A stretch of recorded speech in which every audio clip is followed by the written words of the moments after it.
It was after sundown, and a tall, suspicious-looking black fella showed up unannounced on my porch. Of course, I introduced him to my break-action shotgun.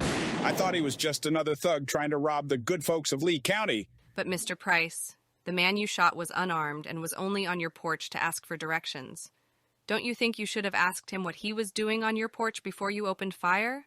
Well, darling, you know what we say here in Alabama. What do they say? Shoot first, ask questions later. But by not asking questions, you're now facing charges of second-degree manslaughter, charges that were brought 8 months after the shooting. Why do you think it took so long to file these charges against you? That's a good question. That's a very good question. Is it possibly because you and the deputy sheriff are cousins? Second cousins. And I shouldn't have been charged at all. A man's got a right to defend his castle. Welcome to the Dirty Question with D&D, where we clean up the controversy, one question at a time. Hello and welcome back to another episode of The Dirty Question with D&D. Today's question involves the United States. The question is lynching making a comeback in America? Well, once again, we toured those internet streets to find some answers. Sheriff Clark, since 2015, there have been over 7 men in this county alone that have been found hanging from mostly pecan trees. One man was found in the yard of his white girlfriend's parents hanging from a bedsheet. Another was found with a chain around his neck hanging from a tree near a riverbank. And another man was found in a white neighborhood hanging from a poplar tree in the middle of Elvis Presley Boulevard. Does your office have any plans to investigate these deaths? If there is a stink, we must investigate. Investigate? Investigate what, Sugar? These are all clear cases of suicide if ever there was one. It's a suicide, that's what it is. Suicide.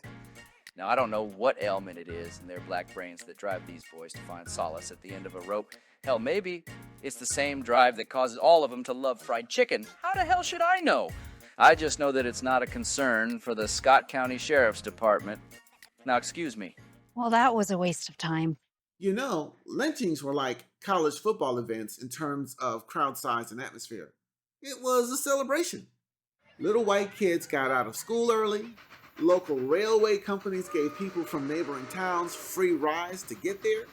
The town liquor stores gave away free booze. And some people even packed a lunch. Tasty. Members of the mob would sometimes build a platform so all the church-going white folks could see every aspect of the savage and theatrical torture that was about to take place.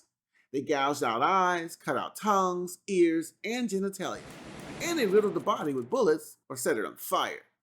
They would take pictures and even make phonograph recordings of the victims' piercing screams and sell those to people who wanted to commemorate the event.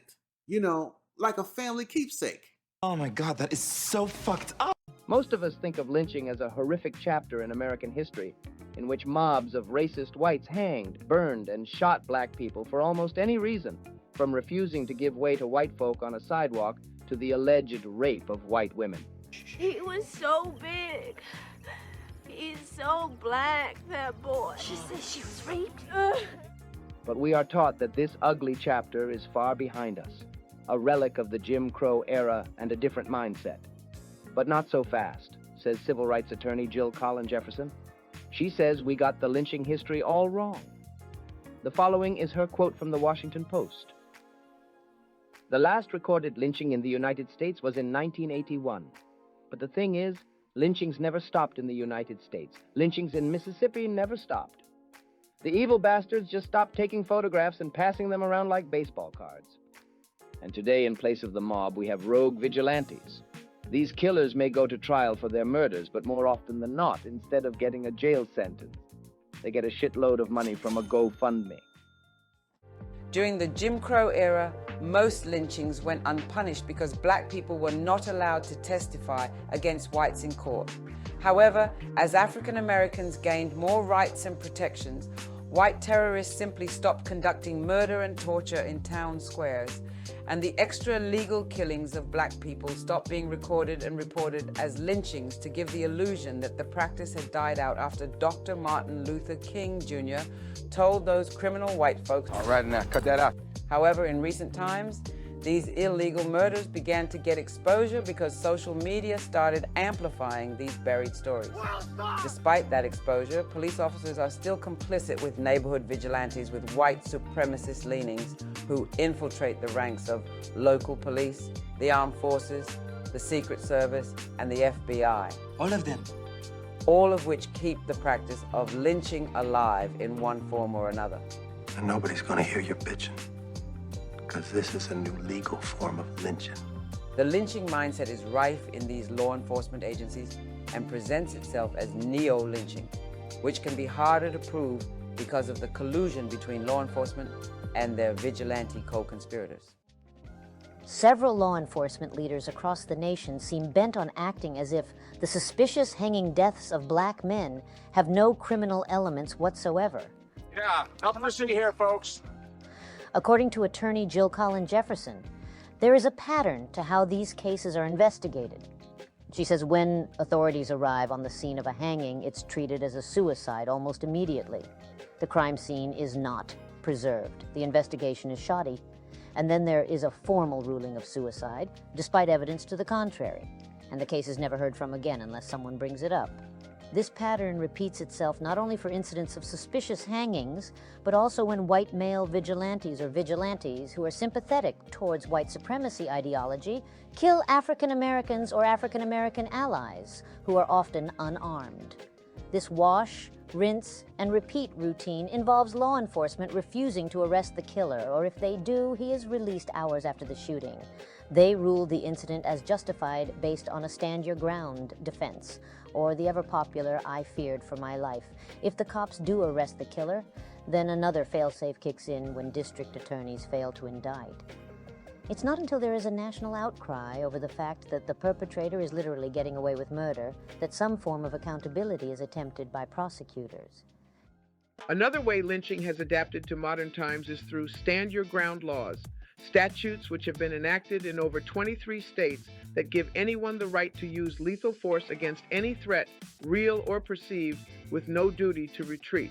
No retreat, no surrender. But all too often, the ground to stand on to defend your use of force in court is shakier than a major earthquake if you're not white.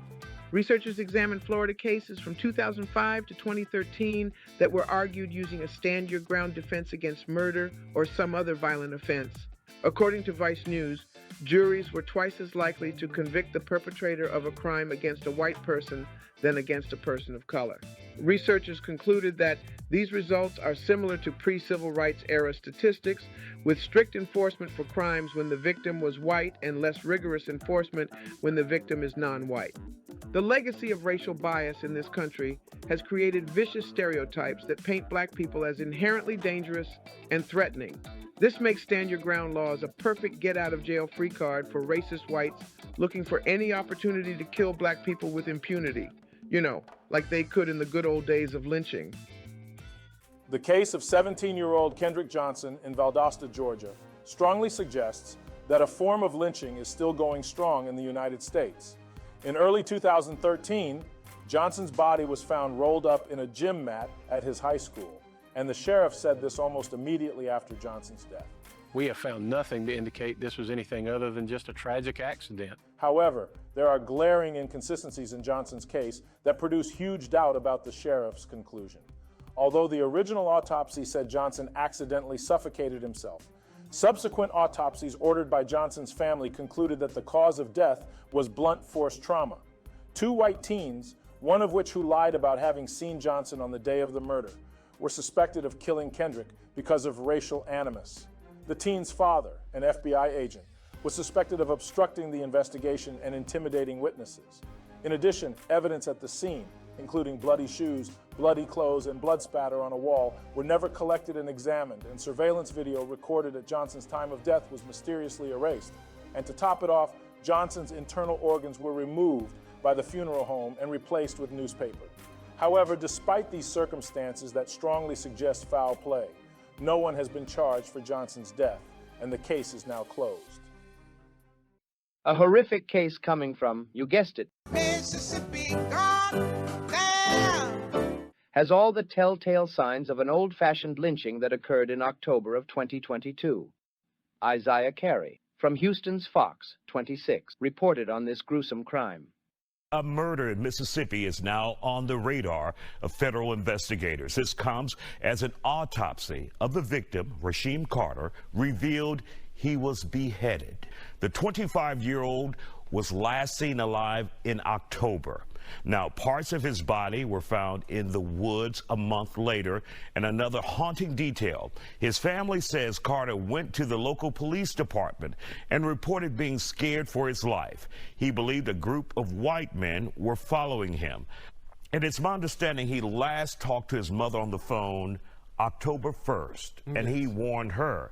He was saying that there were some issues with his employer, right? Yes, with his employer, and then he said that 3 trucks of white men had started following him, and then he texted his mom saying that if anything happened to me, so-and-so had something to do with it. He had these men trying to kill me. And then he was also caught on the deer camera in the woods with a large stick on his shoulder, and his shirt was ripped off of him, and he had bruises on him. So someone was after him, and someone was chasing him. It sounds like a hunt. Yes. They're hunting him. They're hunting him, that's right. What's crazy about it is that the sheriff on the first day ruled out foul play. We don't see any foul play. When his head was detached from his spinal cord. How does that happen? I don't know, man. It's Mississippi. It's Mississippi Burning 2023. This young man was lynched.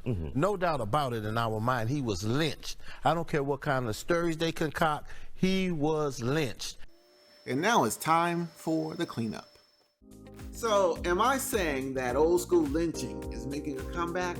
No, not yet. But the spirit of lynching has never left white America. That feeling of catharsis at the suffering of black people has been passed down from one generation to the next. How do I know? Just look at the reaction of a large segment of white people when a white vigilante kills a black person or kills anybody aligned with black people. Nigga lover. What is that reaction? Sheer celebration and support. They love it. So much so that they shower the killer with money and the vigilante becomes a celebrity. The murderer is invited to conservative conventions and fans want a piece of the action. Don't tell me that George Zimmerman selling the gun that killed Trayvon Martin isn't the same thing as selling the body parts of a lynched man. And we can look at the recent murder of African-American street performer Jordan Neely, who was choked to death on a New York subway by a white veteran named Daniel Penny. Just like in other cases, Penny was not immediately arrested, and it took massive protests to move the local authorities to charge him with second-degree manslaughter 10 days after the killing. But none of this stopped the right wing from hailing this killer as a fucking hero, and his GoFundMe has raised over $2 million. So no, lynching isn't back to its peak performance as it was in Mississippi in the 1920s, but it is making a soft comeback. We know the spirit that animates a lynch mob is still there because the insurrection on January 6th showed the whole world what aggrieved white folks are willing to do. Hell, they wanted to hang the vice president, Mike Pence. If they are willing to hang the second most powerful white man in the country, then we know that they are more than willing to hang the average black person walking at night in the wrong part of town. Well, that's our show, and thanks for watching. Please do us a favor and click like and subscribe. Also, please hit that bell notification so you won't miss the next episode. See you next time.